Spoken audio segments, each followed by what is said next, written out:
ಕ್ರೋನಿ capitalism ಅಂದ್ರೆ ಏನು ಅನ್ನೋದು. ಹಳೆಯ ಫ್ಯಾಷನ್ ಅನ್ನ ಹೊಸ ವಿನ್ಯಾಸದೊಂದಿಗೆ ಮಾರುಕಟ್ಟೆಗೆ ಬಿಟ್ಟಂತೆ. ಪೈಪೋಟಿ ಇರ್ಲಾರ್ದ ಅನುಚಿತ ಲಾಭ ಪಡೆಯೋ ವ್ಯವಸ್ಥೆ. ಲೈಸೆನ್ಸ್ ರಾಜ್ ಅವಧಿಯೇ ಕ್ರೋನಿ ಕ್ಯಾಪಿಟಲಿಸಂ ನ ಬಿಗ್ ಎಕ್ಸಾಂಪಲ್. ಒಂದು ಕಂಪನಿ ಮಾರುಕಟ್ಟೆಗೆ ಬರಬೇಕು ಅಂತಂದ್ರ ಅದಕ್ಕೆ ಸರ್ಕಾರದ ಲೈಸೆನ್ಸ್ ಬೇಕಿತ್ತು. ಈ ಪದ್ಧತಿ ಇದೆಯಲ್ವಾ, ಇದು ಕೆಲವು ಕೈಗಾರಿಕಾ ಮನೆತನಗಳಿಗೆ ಮಾತ್ರ. ಯಾವುದೇ ರೀತಿ ಪೂರ್ವಾನುಭವ ಇಲ್ಲದೆ ಇರೋ ಸಂಜಯ್ ಗಾಂಧಿ ಅವರಿಗೆ ಸಣ್ಣ ಕಾರು ತಯಾರಿಕೆ ಮಾಡಕ ಪರವಾನಗಿ ಕೊಟ್ರು. ನೆಹರು ಮತ್ತು ಇಂದಿರಾ ಗಾಂಧಿ ಸರ್ಕಾರಗಳು ನಡೆಸ್ತಾ ಇದ್ದ ಪರವಾನಗಿ ರಾಜ್ ಮೂಲತಃ ಏಕಸ್ವಾಮ್ಯವನ್ನೇ ಸೃಷ್ಟಿಸಿತ್ತು. ಕ್ರೋನಿ ಕ್ಯಾಪಿಟಲಿಸಂ ಯಾರ ಸರ್ಕಾರ, ಯಾರ ಆಡಳಿತ ಆಗಿತ್ತು? ನಮಸ್ಕಾರ. ನಿಮ್ಮನೆಯ ಹಳೆಯ ಕ್ಯಾಸೆಟ್ ಪ್ಲೇಯರ್ ನೆನಪಿದ್ಯಾ ನಿಮ್ಗೆ? ಅದರಲ್ಲಿ ಏನಾದ್ರೂ ಕ್ಯಾಸೆಟ್ ಹಾಕೊಂಡಾಗ ಒಂದೇ ಪದ ಪದೇ ರಿಪೀಟ್ ಆಗ್ತಾ ಇರ್ತಿತ್ತು. ಇತ್ತೀಚೆಗೆ ಕಾಂಗ್ರೆಸ್ ಪಕ್ಷದ ಸ್ಥಿತಿಯು ಹಿಂಗ ಆಗೈತಿ. ಕಾಂಗ್ರೆಸ್ ಪಕ್ಷದ ನಾಯಕ ರಾಹುಲ್ ಗಾಂಧಿ ಬಿಟ್ಟು ಬಿಡ್ದಂಗ ಅವರು ಒಂದು ಪದನ ರಿಪೀಟ್ ಮೋಡ್ನ್ಯಾಗ ಇಟ್ಟಾರ. ಆ ಪದನ ಕ್ರೋನಿ ಕ್ಯಾಪಿಟಲಿಸಂ ಅಂದ್ರ ಒಳ ಒಪ್ಪಂದದ ಬಂಡವಾಳಶಾಹಿತ್ವ. ವಿಚಿತ್ರ ನೋಡ್ರಿ, ಈ ಒಂದು ಪದನ ಹುಟ್ಟು ಹಾಕಿದ್ದ ಕಾಂಗ್ರೆಸ್ನ ಹಳೆ ಟೇಪ್ ರೆಕಾರ್ಡರ್ ಕಥೆ.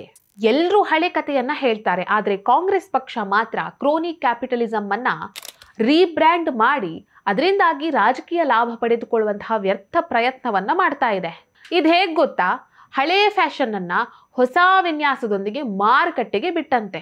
1990ರ ದಶಕದಕ್ಕಿಂತ ಮುಂಚೆ ಈ ಕಾಂಗ್ರೆಸ್ ಪಕ್ಷ ಕ್ರೋನಿ ಕ್ಯಾಪಿಟಲಿಸಂನ ಸಮಾಜವಾದಿ ಪರವಾನಗಿ ವ್ಯವಸ್ಥೆ ಅಂತ ಹೇಳಿ ಕರೆದಿತ್ತು. 2004ರಿಂದ 2014 ನಡಬರ್ಕ ಆರ್ಥಿಕ ಉದಾರೀಕರಣದ ಪ್ರಗತಿ ಅಂತ ಹೇಳಿ ಸಮರ್ಥನೆ ಮಾಡಿಕೊಂಡ್ರು. ಈಗ ಅದಕ್ಕೆ ಮೋದಿ ವೈಫಲ್ಯ ಅಂತ ಹೆಸರಿಟ್ಬಿಟ್ಟಿದೆ. ಕ್ರೋನಿ ಕ್ಯಾಪಿಟಲಿಸಂ ಅನ್ನೋದು ಕಾಂಗ್ರೆಸ್ಗೆ ಕೇವಲ ಒಂದು ಆರ್ಥಿಕ ನೀತಿಯಲ್ಲ, ಅದೊಂದು ಬಹುಪಯೋಗಿ ರಾಜಕೀಯ ಬ್ರ್ಯಾಂಡ್. ಈ ಕ್ರೋನಿ ಕ್ಯಾಪಿಟಲಿಸಂ ಅಂದ್ರೆ ಏನು? ನಮಗೆಲ್ಲ ಒಂದು ವಿಷಯ ಸ್ಪಷ್ಟವಾಗಿರ್ಬೇಕು. ಈ ಕ್ರೋನಿ ಕ್ಯಾಪಿಟಲಿಸಂ ಅಂದ್ರೆ ಏನು ಅನ್ನೋದು. ಕೆಲವೇ ಉದ್ಯಮಿಗಳು, ರಾಜಕಾರಣಿಗಳು, ಅಧಿಕಾರಿಗಳು ಒಂದು ಆಪ್ತ ಸಂಬಂಧ ಇಟ್ಕೊಂಡು ಪೈಪೋಟಿ ಇರ್ಲಾರ್ದ ಅನುಚಿತ ಲಾಭ ಪಡೆಯೋ ವ್ಯವಸ್ಥೆ. ಅಲ್ಲಿ ಸಾಮಾನ್ಯ ಉದ್ಯಮಿಗೆ ಅವಕಾಶನೇ ಸಿಗೋದಿಲ್ಲ. ಕ್ರೋನಿ ಕ್ಯಾಪಿಟಲಿಸಂ ಯುಗದ ಜನಕರೇ ಕಾಂಗ್ರೆಸ್ ನಾಯಕರು. ಆದ್ರೆ ಈಗ ಕಾಂಗ್ರೆಸ್ ನಾಯಕ ರಾಹುಲ್ ಗಾಂಧಿ ಮಾತ್ರ ಕಾಂಗ್ರೆಸ್ ತಿಂದಿದ್ದನ್ನ ಮೋದಿ ಬಾಯಿಗೆ ಒರೆಸುವಂತಹ ಪ್ರಯತ್ನವನ್ನ ಮಾಡ್ತಾ ಇದ್ದಾರೆ. ಅವರು ಹೋದಲ್ಲಿ ಎಲ್ಲ ಮೋದಿ ಅವರು ಕೆಲವು ಉದ್ಯಮಿಗಳನ್ನ ಉದ್ಧಾರ ಮಾಡಕತ್ತಾರು, ಅವ್ರಿಗಷ್ಟ ಹಿಂಗ ಮಾಡಕತ್ತಾರು, ಹಂಗ ಮಾಡಕತ್ತಾರು ಅಂತ ಹೇಳ್ತಾರ. ಆದ್ರ ಇತಿಹಾಸ ಪುಟ ಒಂದ್ ಸ್ವಲ್ಪ ತಿರುವಿ ನೋಡಿದ್ರ ಯಾರ್ದು ಏನು ಅನ್ನೋದೆಲ್ಲ ಗೊತ್ತಾಗ್ತೈತಿ. ಲೈಸೆನ್ಸ್ ರಾಜ್ ನಿಜವಾದ ಕ್ರೋನಿ ಯುಗ. 1950ರಿಂದ 1990ರವರೆಗಿನ ಕಾಂಗ್ರೆಸ್ ಆಳ್ವಿಕೆಯ ಲೈಸೆನ್ಸ್ ರಾಜ್ ಅವಧಿಯೇ ನಮ್ಮ ದೇಶದ ಇತಿಹಾಸದಲ್ಲಿ ಕ್ರೋನಿ ಕ್ಯಾಪಿಟಲಿಸಂನ ಬಿಗ್ ಎಕ್ಸಾಂಪಲ್. ಈ ಅವಧಿ ಒಳಗ ಯಾವ ವಸ್ತುವನ್ನ ಯಾವ ಪ್ರಮಾಣದಾಗ ಉತ್ಪತ್ತಿ ಮಾಡಬೇಕು ಅನ್ನೋದನ್ನ ಸರ್ಕಾರ ನಿರ್ಧಾರ ಮಾಡ್ತಿತ್ತು. ಒಂದು ಕಂಪನಿ ಮಾರುಕಟ್ಟೆಗೆ ಬರಬೇಕು ಅಂತಂದ್ರ ಅದಕ್ಕೆ ಸರ್ಕಾರದ ಲೈಸೆನ್ಸ್ ಬೇಕಿತ್ತು. ಈ ಪದ್ಧತಿ ಇದೆಯಲ್ವಾ, ಇದು ಕೆಲವು ಕೈಗಾರಿಕಾ ಮನೆತನಗಳಿಗೆ ಮಾತ್ರ ಸರ್ಕಾರಿ ಕಾರಿಡಾರ್ಗಳಲ್ಲಿ ಪ್ರವೇಶವನ್ನ ಪಡೆಯೋದಕ್ಕಾಗಿ ಮತ್ತು ಲೈಸೆನ್ಸ್ಗಳನ್ನ ಸುಲಭವಾಗಿ ಗಿಟ್ಟಿಸಿಕೊಳ್ಳೋದಕ್ಕಾಗಿ ಅನುಕೂಲವನ್ನ ಮಾಡಿಕೊಟ್ಟಿತ್ತು. ಸಣ್ಣ ಅಥವಾ ಹೊಸ ಉದ್ಯಮಿಗಳಿಗೆ ಇಲ್ಲಿ ಅವಕಾಶನ ಇರಲಿಲ್ಲ. ಇದೊಂದು ರೀತಿ ಏಕಸ್ವಾಮ್ಯ ವ್ಯವಸ್ಥೆಯನ್ನ ಸೃಷ್ಟಿ ಮಾಡಿತ್ತು. ಇದಕ್ಕ ನಾ ಉದಾಹರಣೆ ಹೇಳ್ಕೋತ ಹೋಗ್ತಾನ. ಉದಾಹರಣೆ ನಂಬರ್ 1, ಬಜಾಜ್ ಮತ್ತು ನೆಹರು ಕುಟುಂಬದ ಸಂಬಂಧ. 1960ರಲ್ಲಿ ಬಜಾಜ್ ಕಂಪನಿ ಸ್ಕೂಟರ್ ಅನ್ನ ತಯಾರಿಸುವುದಕ್ಕಾಗಿ ಪರವಾನಗಿಯನ್ನ ಪಡೆದಿತ್ತು. ಆ ಅವಧಿಯಲ್ಲಿ ಅವರಿಗೆ ಮಾರುಕಟ್ಟೆಯಲ್ಲಿ ತೀವ್ರ ಸ್ಪರ್ಧೆ ಇರಲಿಲ್ಲ. ಇದರ ಫಲಿತಾಂಶ ಏನು? ಜನರು ಬಜಾಜ್ ಸ್ಕೂಟರ್ ಅನ್ನ ಪಡೆಯುವುದಕ್ಕಾಗಿ ತಿಂಗಳಾನುಗಟ್ಲೆ ಕಾಯಬೇಕಾಗಿತ್ತು. ಇದು ಮಾರುಕಟ್ಟೆಯ ಬೇಡಿಕೆ ಮತ್ತು ಪೂರೈಕೆಯ ನಿಯಮಗಳನ್ನ ಸಂಪೂರ್ಣವಾಗಿ ವಿರೂಪಗೊಳಿಸಿತ್ತು. ಇನ್ನ ಈ ಬಜಾಜ್ ಆಟೋದ ಆಗಿನ ಮುಖ್ಯಸ್ಥ ರಾಹುಲ್ ಬಜಾಜ್ ಅವರ ಹೆಸರಿಟ್ಟಿದ್ದ ನೆಹರು ಅವರಂತ. ಈ ಕೌಟುಂಬಿಕ ಮತ್ತು ರಾಜಕೀಯ ಸಂಪರ್ಕಗಳು ಲೈಸೆನ್ಸ್ ರಾಜ್ನಾಗ ಬಹಳ ಪ್ರಮುಖ ಪಾತ್ರ ವಹಿಸ್ತಿದ್ವು. ಟಾಟಾ ಮತ್ತು ಬಿರ್ಲಾ ಏಕಸ್ವಾಮ್ಯ. ಪರವಾನಗಿ ರಾಜ್ ಅವಧಿಯಲ್ಲಿ ಸ್ಟೀಲ್ ಉತ್ಪಾದನೆಯಲ್ಲಿ ಟಾಟಾ ಏಕೈಕ ದೊಡ್ಡ ಖಾಸಗಿ ಕಂಪನಿ ಆಗಿತ್ತು. ಟ್ರಕ್ ಮಾರಾಟದಲ್ಲೂ 1990ಕ್ಕೂ ಮುಂಚೆ 75% ಪಾಲು ಟಾಟಾ ಕಂಪನಿಯದ್ದೇ ಆಗಿತ್ತು. 1958ರ ವರದಿಯೊಂದರ ಪ್ರಕಾರ ದೇಶದ ಕಾರ್ಪೊರೇಟ್ ಆಸ್ತಿ ಒಳಗ ಸುಮಾರು 20% ಸಂಪತ್ತನ್ನ ಕೇವಲ ಟಾಟಾ ಬಿರ್ಲಾ ಸಂಸ್ಥೆಗಳು ಮಾತ್ರ ಹೊಂದಿದ್ವಂತ.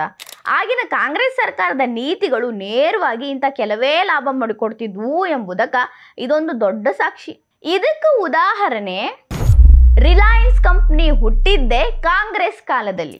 ಧೀರುಭಾಯಿ ಅಂಬಾನಿಯವರ ರಿಲಯನ್ಸ್ ಕಂಪನಿಯ ಉದಯವಾಗಿದ್ದು ಯಾವಾಗಂದ್ರೆ ಅದು ಕಾಂಗ್ರೆಸ್ ಪಕ್ಷ ಅಧಿಕಾರದಲ್ಲಿದ್ದಾಗಲೇ ಆಗಿತ್ತು. 1970 ಮತ್ತು 80ರ ದಶಕದಲ್ಲಿ ಅವರು ಸರ್ಕಾರ ಮತ್ತು ಅಧಿಕಾರಿಗಳೊಂದಿಗೆ ನಿಕಟ ಸಂಪರ್ಕವನ್ನ ಸಾಧಿಸಿದ್ರು. ಟೆಕ್ಸ್ಟೈಲ್ಸ್ ಮತ್ತು ಪೆಟ್ರೋಕೆಮಿಕಲ್ಸ್ ಉದ್ಯಮದಾಗ ಬೇಕಾದ ಲೈಸೆನ್ಸ್ಗಳು ಮತ್ತು ಆಮದು ರಫ್ತು ನೀತಿಗಳನ್ನ ತಮ್ಮ ಅನುಕೂಲಕ್ಕೆ ತಕ್ಕಂಗ ಬದಲಾಯಿಸ್ಕೊಳಕ ಯಶಸ್ವಿಯಾಗಿದ್ರು ಅನ್ನೋ ಆರೋಪಗಳು ಅದಾವ. 2004ರಿಂದ 2014ರವರೆಗಿನ UPA ಸರ್ಕಾರದ ಆಡಳಿತದ ಅವಧಿಯಲ್ಲಿಯೂ ರಿಲಯನ್ಸ್ ಕಂಪನಿಗೆ ಗ್ಯಾಸ್ ಉತ್ಪಾದನೆಯ ಗುತ್ತಿಗೆಯನ್ನ ನೀಡಲಾಗಿತ್ತು. ಆದರೆ ಸರ್ಕಾರ ನಿಗದಿಪಡಿಸಿದ್ದಂತಹ ಗ್ಯಾಸ್ ದರ ಮತ್ತು ಲಾಭದ ಪಾಲು ಹಂಚಿಕೆಯಲ್ಲಿ ಸಾಕಷ್ಟು ಆರೋಪಗಳು ಮತ್ತು ಪ್ರಶ್ನೆಗಳು ಕೇಳಿಬಂದಿತ್ತು. ಅಂದ್ರ ಕಾಂಗ್ರೆಸ್ನ ಆರ್ಥಿಕ ನೀತಿ ಲಾಭವನ್ನ ಬಜಾಜ್ ಟಾಟಾ ಅಷ್ಟೇ ಅಲ್ಲದೆ ರಿಲಯನ್ಸು ಕೂಡ ಕೆಲವು ವರ್ಷ ಪಡ್ಕೊಂಡೈತಿ ಅನ್ನೋದು ಸಾಬೀತಾಗ್ತೈತಿ. ಮಾರುತಿ ಮತ್ತು ಸಂಜಯ್ ಗಾಂಧಿ 1971ರಲ್ಲಿ ಮಾರುತಿ ಉದ್ಯೋಗನ್ನ ಸ್ಥಾಪಿಸಲಾಯಿತು. ಇದರ ಸಂಪೂರ್ಣ ನಿಯಂತ್ರಣ ಇಂದಿರಾ ಗಾಂಧಿಯವರ ಪುತ್ರ ಸಂಜಯ್ ಗಾಂಧಿಯವರ ಕೈಯಲ್ಲಿತ್ತು. ಯಾಕಂದ್ರೆ ಈ ಕಂಪನಿ ಸಂಪೂರ್ಣವಾಗಿ ಸರ್ಕಾರಿ ಸ್ವಾಮ್ಯದಲ್ಲಿರಲಿಲ್ಲ, ಬದಲಾಗಿ ಖಾಸಗಿ ಸರ್ಕಾರಿ ಸಹಭಾಗಿತ್ವದಂತೆ ಆರಂಭವಾಗಿತ್ತು. ಕಾರ್ ತಯಾರಿಕೆ ಮಾಡೋದ್ರಾಗ ಯಾವುದೇ ರೀತಿ ಪೂರ್ವಾನುಭವ ಇಲ್ಲದೆ ಇರೋ ಸಂಜಯ್ ಗಾಂಧಿ ಅವರಿಗೆ ಸಣ್ಣ ಕಾರು ತಯಾರಿಕೆ ಮಾಡಕ ಪರವಾನಿಗೆ ಕೊಟ್ರು. ಅದಷ್ಟೇ ಅಲ್ಲ, ಸರ್ಕಾರಿ ಜಾಗನ ಮಂಜೂರು ಮಾಡಿದ್ರಂತ. ಅಂದ್ರ ಕಾಂಗ್ರೆಸ್ ಕಾಲದಾಗ ಏನೇನೆಲ್ಲ ಹೆಂಗೆಲ್ಲ ಆಗ್ತಿತ್ತು ಅನ್ನೋದು ನೀವ ಅರ್ಥ ಮಾಡ್ಕೊರಿ. ನೆಹರು ಮತ್ತು ಇಂದಿರಾ ಗಾಂಧಿ ಸರ್ಕಾರಗಳು ನಡೆಸ್ತಾ ಇದ್ದ ಪರವಾನಗಿ ರಾಜ್ ಮೂಲತಃ ಏಕಸ್ವಾಮ್ಯವನ್ನೇ ಸೃಷ್ಟಿಸಿತ್ತು. ದುಃಖದ ಸಂಗತಿ ಏನಂದ್ರೆ ಈ ಕಂಪನಿಗಳು ಲಾಭವನ್ನ ಬಳಸಿಕೊಂಡು ದೇಶದಲ್ಲಿ ಹೊಸ ಆವಿಷ್ಕಾರಗಳನ್ನೇ ಸೃಷ್ಟಿ ಮಾಡಲಿಲ್ಲ.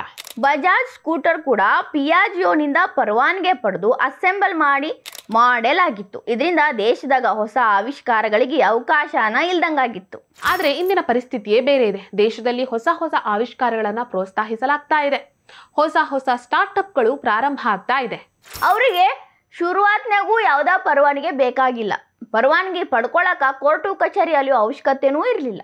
ಈಗ ನೀವ ಹೇಳ್ರಿ, ಕ್ರೋನಿ ಕ್ಯಾಪಿಟಲಿಸಂ ಯಾರ ಸರ್ಕಾರ, ಯಾರ ಆಡಳಿತಾಗಿತ್ತು, ಯಾರನ್ನ ನಾವೀಗ ಪ್ರಶ್ನೆ ಮಾಡಬೇಕು ಅಂತ. ಈ ವಿಡಿಯೋ ನಿಮಗೆ ಇಷ್ಟ ಆಗಿದ್ದಲ್ಲಿ ಲೈಕ್ ಮಾಡಿ, ಶೇರ್ ಮಾಡಿ, ಕಮೆಂಟ್ ಮಾಡಿ. ನೀವಿನ್ನೂ ನಮ್ಮ ಹೊಸದಿಗಂತ ಡಿಜಿಟಲ್ ಚಾನೆಲ್ ಅನ್ನ ಸಬ್ಸ್ಕ್ರೈಬ್ ಮಾಡಲಿಲ್ಲ ಅಂದ್ರೆ ದಯವಿಟ್ಟು ಸಬ್ಸ್ಕ್ರೈಬ್ ಮಾಡಿ. ಹೆಚ್ಚಿನ ಮಾಹಿತಿಗಾಗಿ ಪಕ್ಕದಲ್ಲೇ ಇರುವಂತಹ ಬೆಲ್ ಐಕನ್ ಅನ್ನ ಪ್ರೆಸ್ ಮಾಡಿ.